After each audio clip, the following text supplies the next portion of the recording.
देखिए, जिस तरीके से आपने दिखाया कि ये धमकी मिल रही है उन सज्जन को जो अभी प्रेस कॉन्फ्रेंस कर रहे थे, तो हमने तो ये देखा है योगी मोदी सरकार में लगातार एक हिंदू हृदय सम्राट थे विश्व हिंदू परिषद के, वो बेचारे नाली में पड़े हुए मिले थे और उन्होंने आरोप लगाया था कि मुझे मोदी और अमित शाह से खतरा है, मेरी जान को खतरा बना हुआ है इनसे। तो उन्होंने तो किसी और के ऊपर आरोप सत्ताधारी दल और सरकार के ऊपर लगाया था जो इनको सत्ता में पहुंचाने में सहयोगी रहे थे। तो अगर उनकी जान को खतरा है तो ये सवाल तो सत्ता सरकार के लोगों से बनेगा कि जो गलत कृत्य हो रहे हैं इनकी सरकार में रहते हुए, और उन्हीं लोगों को आज अगर खतरा बना हुआ है जिन्होंने इनको सत्ता तक पहुंचाया है, जिन्होंने इनको आगे बढ़ाया है, तो सवाल किससे किया जाएगा? हाँ। और ये बाबाओं की राजनीति जो है, ये धर्म की राजनीति जो है, ये भारतीय जनता पार्टी की सरकार में तो फलती फूलती है। जितने ढोंग ढकोसले भारतीय जनता पार्टी की सरकार में फलते फूलते हैं, पर्ची वाला, पर्चा वाला बाबा। नहीं, ये जो अतीक अहमद से कनेक्शन बताया जा रहा है, दुनिया भर के जो चाहिए, जो अतीक अहमद के साथ कनेक्शन बताया जा रहा है, ये क्या कनेक्शन है सर? इसको जरा क्लैरिफाई कर लीजिएगा।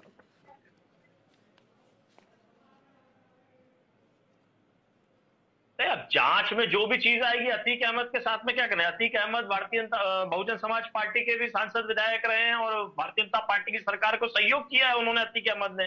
तो अगर कोई आप इस तरीके से कोई लिंक जोड़ना चाहते हैं समाजवादी पार्टी से, तो भारतीय जनता पार्टी से भी लिंक जुड़ेगा, क्योंकि उन्होंने भारतीय जनता पार्टी की नहीं समर्थन किया हुआ है। समाजवादी पार्टी से जोड़ने का समाजवादी पार्टी का मैंने नाम नहीं लिया है, और जो जांच एजेंसियां करें, समाजवादी पार्टी का ये मैंने नाम नहीं लिया। मैंने कहा कि अतीक अहमद जो 2000 जी उनको उनके साथ क्या पक्ष जानना चाहा, मैंने अपना पक्ष बता दिया आप जी, आपने अतीक अहमद से जोड़ा, मैंने अतीक अहमद की बात बता दी आपको।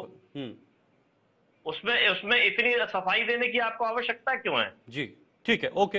भाई आप थोड़ी भारतीय जनता पार्टी की सरकार है, या मैं थोड़ी आपको भाजपा का कोई आदमी बता रहा हूँ, है ना? मैंने तो ये बताया कि वो बहुजन समाज पार्टी के विधायक सांसद रहे हैं, सहयोगी रहे हैं, और उस समय भारतीय जनता पार्टी की सरकार में उन्होंने समर्थन दिया था। तो अतीक अहमद के पुराने कोई भी आप गलत काम को देखेंगे और उसकी बात रखेंगे तो हो सकता है भारतीय जनता पार्टी के कनेक्शन निकले, अगर आप किसी और दल के साथ कनेक्शन निकालेंगे, क्योंकि सुप्रीम कोर्ट, हाई कोर्ट ने तो निकाल दिया। जिस तरीके से योगी सरकार ने अतीक अहमद को मकान ढाए, बाद में उनको नोटिस मिले हैं कि भाई अड़ोसी पड़ोसियों के मकान किस बात पे आपने बुलडोजर चला दिया। और यहाँ भी यही हो रहा है कि आप जहांगीर बाबा को इतना बड़ा विलन बता रहे हो, इतना बड़ा खलनायक बता रहे हो, जांच एजेंसी इतना बड़ा खलनायक बता रही है, हम भी उसको खलनायक मान लेते हैं, फिर ये वैध और अवैध में मकान क्यों बचा हुआ है? वो जो अभी एक बिटिया भी आरोप लगा रही थी, ये मूल समस्या उत्पन्न कहाँ से हुई? ये मूल समस्या के घर पे बुलडोजर, ये समस्या उत्पन्न कहाँ से हुई? यही तो आपने प्रमाण पत्र बांट, ये मामला आज का तो है नहीं सर। जमीन दोस्त कर देंगे, हाँ। फिर वैध अवैध क्या होता है? ठीक है, ऊपर मुद्दा है, लेकिन जो नवाजवादी पार्टी के हमारे प्रवक्ता बैठे हुए हैं, उन्होंने जहांगीर बाबा और जमालुद्दीन को क्लीन चिट देते हुए आगे बढ़ गए, और ये पर्ची वाले बाबा और ये जो हिंदू धर्म गुरु हैं उनको निशाना साधने, दोनों को लाइए जरा, दोनों को लाइए। उनका कोई लड़कियों के साथ में किस प्रकार से बर्बरता करने का काम करा। मैंने तो सर प्रवीण तो लड़कियों के साथ यश भारती जी मुझे अपनी बात कह लें, आरोप लगा रहे हैं कि एक्चुअली है क्या शीतल जी कि ये जो हमारे हिंदू सम्राटों को मोदी योगी की सरकार में लोग हैं तो खतरा होगा, जो टारगेट है किसको बोलेंगे? भारत देश को ले जाने का, किसको बोलेंगे? बताइए 2047 तक जो भी बच्चियां वहां से छूटी है, उन्होंने जो बताया कि जहांगीर बाबा 2047 तक भारत देश को गजवा हिंद बनाना चाह रहा है। वो ये चाह रहा है कि जैसे भारतीय जनता पार्टी कह रही 2047 तक हम विकसित राष्ट्र बनाएंगे, वैसे ही जहांगीर बाबा जैसे कुछ लोग कह रहे हैं कि 2047 तक हम इसको गजवा हिंद बनाने का काम करेंगे। और उसमें सहयोगी कौन है? नवाजवादी पार्टी जैसे जो पार्टियां हैं, उनके समय में इतना धमाका हुआ, लेकिन कभी जहांगीर बाबा नहीं पकड़ा गया। क्यों नहीं पकड़ा गया? क्योंकि ये उसका सहयोग करती थी भारतीय जनता पार्टी के समय में। मुस्लिम हितैषी भारतीय जनता पार्टी, आप लोग वक्त की जमीन पे बहुत मुस्लिम हितैषी बन रहे थे, ये बाबा भी मुस्लिम है, नवाजवादी पार्टी बन रहे हो। ठीक है, ओके ओके, दो और भी मेहमान है, ठीक है, लाइए सर, वापस लाइए जरा। ओके सर, ओके, ठीक, आशीष जी एक मिनट में, ये सियासत का मुद्दा बिल्कुल भी नहीं है। ये मुद्दा समाज का है, सामाजिक मुद्दा है और इसे मिलजुल कर हमें संभालना पड़ेगा। नहीं तो ऐसी ताकतें, ऐसी शक्तियां अगर अपना प्रभाव बढ़ाएंगी, अपना दायरा बढ़ा देंगी, तो ये तो पूरे देश में इसका प्रभाव पड़ेगा सर। ये तो दिक्कत होगी आने वाले समय के लिए।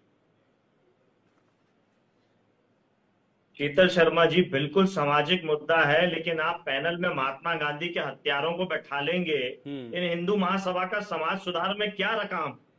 मुझे कोई एक कारण तो बता दीजिए। ये गोडसे को पूजने वाले, गोडसे को मानने वाले, महात्मा गांधी के हत्यारे, भारतीय जनता पार्टी के समर्थक।